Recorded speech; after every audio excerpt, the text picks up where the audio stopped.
Jai Jai Sai Namo Namah Sadguru Sai Namo Namah.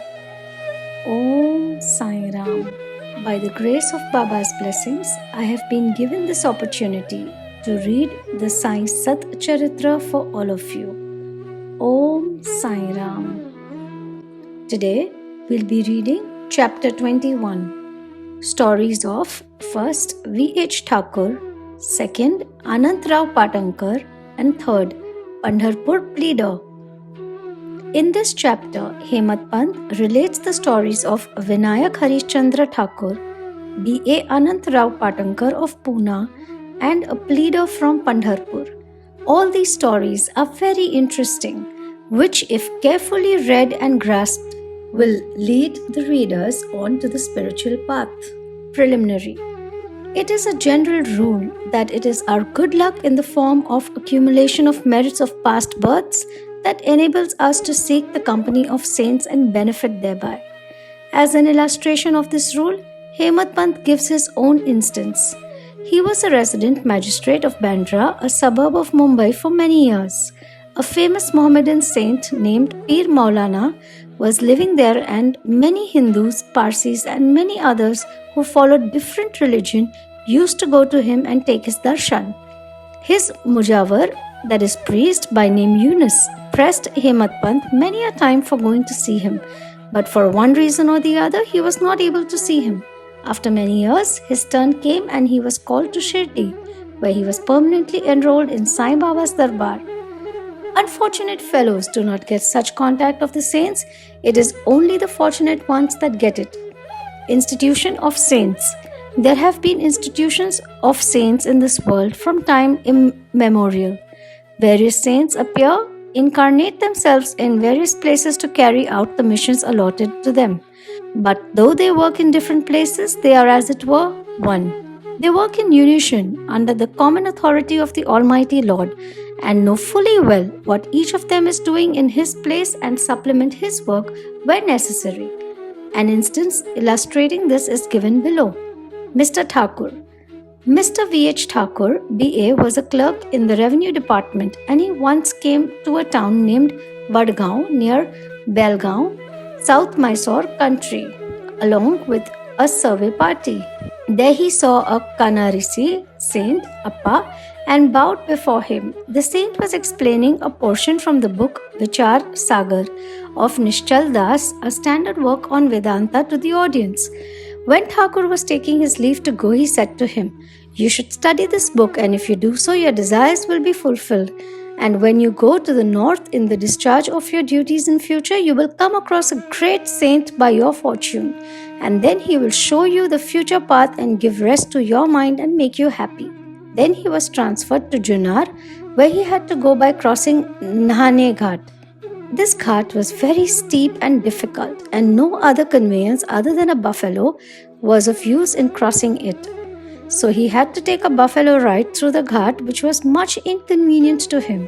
Thence he was transferred on promotion to Kalyan, and there he got acquainted with Nana Sahib Chandorkar. He heard much about Sai Baba from him and wished to see him. Next day, Nana Sahib had to go to Shirdi, and he asked Thakur to accompany him. He could not do so, as he had to attend the Thana civil court for a civil case. So Nana Sahib went alone. Thakur went to Thana, but there the case was postponed. Then he repented for not accompanying Nana Sahib. Still he left for Shirdi, and when he reached there, he found that Nana Sahib had left the place the previous day. Some of his other friends whom he met there took him to Baba. He saw Baba, fell at his feet, and was overjoyed. His eyes were full of tears, and his hair stood on end. Then after a while, the omniscient Baba said to him, "The path of this place is not so easy as the teachings of the Kanaris Saint Appa, or even as the buffalo ride in the Nane Ghat. In this spiritual path, you have to put in your best exertion. It is very difficult." When Thakur heard these significant words, which only he knew, he was overwhelmed with joy. He came to know that the word of the Kanari saint had turned true. Then, joining both hands and placing his head on Baba's feet, he prayed that he should be accepted and blessed. Then Baba said, What Appa told you was all right, but these things have to be practiced and lived. Mere reading won't do. You have to think and carry out what you read, otherwise, it is of no use. Mere book learning without the grace of the Guru and self realization is of no avail. The theoretical portion was read from the work Vichar Sagar by Thakur, but the practical way was shown to him at Shirdi. Another story given below will bring out this truth more forcibly. Anantrao Patankar. One gentleman from Pune by name Anantrao Patankar wished to see Baba. He came to Shirdi and took Baba's darshan. His eyes were satisfied and he was much pleased. He fell at Baba's feet and after performing proper worship said to Baba, I have read a lot, studied Vedas, Vedants and Upanishads and heard all the Puranas, but still I have not got any peace of mind, so I think all my reading was useless. Simple, ignorant, devout persons are better than myself. Unless the mind becomes calm, book learning is of no avail. I have heard from many people that you easily give peace of mind to so many people by your mere glance and potent word. So I have come here. Please take pity on me and bless me. Then Baba told him a parable which was as follows. Parable of 9 balls of stool, that is Nava-vidha Bhakti. Once a merchant came here. Before him a mare passed her stool, 9 balls of stool. The merchant, intent on his quest, spread the end of his dhotar and gathered all the 9 balls in it, and thus he got concentration, that is peace of mind. Mr. Patankar could not make out the meaning of the story, so he asked Ganesh Damodar alias Dada Kelkar, what does Baba mean by this? He replied, I too do not know all that Baba says and means, but at his inspiration I say what I come to know.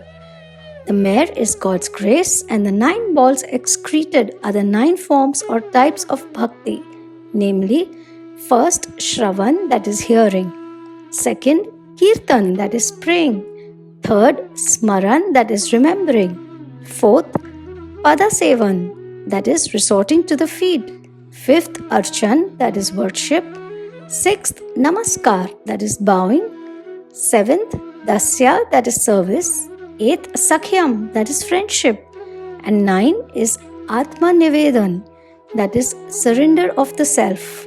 These are the 9 types of bhakti. If any of these is faithfully followed, Lord Hari will be pleased and manifest himself in the home of the devotee. All the sadhanas, namely japa, that is vocal worship, tapa, that is penance, yoga practice and studying the scriptures and expounding them are quite useless unless they are accompanied by bhakti, that is devotion. Knowledge of the Vedas or fame as a great jnani and mere formal bhajan, that is worship, are of no avail. What is wanted is full devotion. Consider yourself as the merchant or seeker after the truth and be anxious and eager like him to collect or cultivate the 9 types of devotion. Then you will attain stability and peace of mind. Next day, when Patankar went to Baba for salutation, he was asked whether he collected the 9 balls of stool. Then he said that he, being a poor fellow, should first be graced by Baba and he would be able to collect them. Then Baba blessed and comforted him, saying that he would attain peace and welfare. After hearing this, Patankar became overjoyed and happy. The Pandharpur Pleader. We shall close this chapter with a short story showing Baba's omniscience and his using it for correcting people and setting them on the right path. Once a pleader from Pandharpur came to Shirdi, went to the masjid, saw Sai Baba, fell at his feet and without being asked offered some dakshina and sat in a corner eager to hear the talk that was going on. Then Baba turned his face towards him and said, How cunning the people are! They fall at the feet, offer dakshina but abuse behind me. Is it not amazing? This cap or remark fitted the pleader and he had to wear or take it. None understood the remark. The pleader grasped it but kept silent. When they returned to the Vada, the pleader said to Kaka Sahib Dikshit, What Baba remarked was perfectly right. The dart or remark was aimed at me. It was a hint to me that I should not indulge in reviling or scandalizing others, that is calling names. When the sub-judge or Munsif of Pandharpur, that is Mr. Nulkar, came and stayed here for the improvement of his health, a discussion about this matter was going on in the barroom at Pandharpur. It was said or discussed there whether the ailments from which the sub-judge suffered were ever likely to be got rid of without medicines by merely going after Sai Baba, and whether it was proper for an educated man like the sub-judge to take recourse to such methods. The sub-judge was taken to task, that is, he was criticized, as also Sai Baba. I also took part in this affair, and now Sai Baba showed the impropriety of my conduct. This is not a rebuke to me, but a favor, a lesson that I should not indulge in any scandal or slander of others, and not interfere unnecessarily in others' affairs. Shirdi is about 50 kos. One kos is equal to 3 miles or 4.8 kilometers from Pandharpur. Still, Baba, by his omniscience, knew what transpired there in the barroom. The intervening places, rivers, jungles, and mountains were no bar to his all-perceiving sight, and he could see or read the hearts of all, and there was nothing secret or veiled from him. Everything far or near was open and clear to him, as broad as daylight. Let a man be far or near, he cannot avoid the all-pervading gaze of Sai Baba. From this incident, the pleader took the lesson that he should never speak ill of others or unnecessarily criticize. Thus, his evil tendency was completely got rid of, and he was set on the right path. Though the story refers to a pleader, still it is applicable to all. All should therefore take this lesson to heart and benefit thereby. Sai Baba's greatness is unfathomable. So are his wonderful leelas. His life is also such, for he is Parabrahma, that is Almighty God incarnate. Bow to Sri Sai. Peace be to all. Om Sai Ram. With folded hands, I humbly request Sai Baba to please forgive me for any mistake that I might have made while reading this chapter. Om Sai Ram.